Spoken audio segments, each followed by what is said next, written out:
ಸ್ನೇಹಿತರೆ, ಕರ್ನಾಟಕದ ಮೊದಲ ಸ್ಥಳೀಯ ರಾಜವಂಶ ಯಾವುದು ಗೊತ್ತಾ? ಅದೇ ಕದಂಬ ಸಾಮ್ರಾಜ್ಯ. ಇವತ್ತಿನ ವಿಡಿಯೋದಲ್ಲಿ ನಾವು ಕದಂಬರ ಮಹಾ ಇತಿಹಾಸವನ್ನು ತಿಳಿದುಕೊಳ್ಳೋಣ ಸ್ಟೋರಿ ಮುಖಾಂತರ.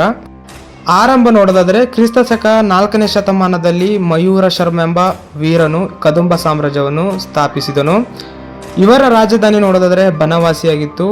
ಒಂದೇ ಕಥೆಯ ಪ್ರಕಾರ ಅವನು ಒಂದು ಬ್ರಾಹ್ಮಣ ವಿದ್ಯಾರ್ಥಿಯಾಗಿದ್ದನು. ಆದರೆ ಅವಮಾನದಿಂದ ಪ್ರೇರಿತನಾಗಿ ಯೋಧನಾಗಿ ರಾಜನಾದನು. ಬೆಳವಣಿಗೆ: ಕದಂಬರು ಕರ್ನಾಟಕದ ಮೊದಲ ಸ್ವದೇಶಿ ರಾಜವಂಶ ಎಂದು ಪರಿಗಣಿಸಲಾಗುತ್ತೆ. ಅವರು ತಮ್ಮ ಆಡಳಿತದಲ್ಲಿ ಕನ್ನಡ ಭಾಷೆಗೆ ವಿಶೇಷ ಪ್ರಾಮುಖ್ಯತೆ ನೀಡಿದರು. ಆ ಸಮಯದಲ್ಲಿ ಸಂಸ್ಕೃತ ಬದಲು ಕನ್ನಡವನ್ನು ಆಡಳಿತದಲ್ಲಿ ಬಳಸಿದರು. ಒಂದು ಮಹತ್ವ ಬದಲಾಗಿತ್ತು.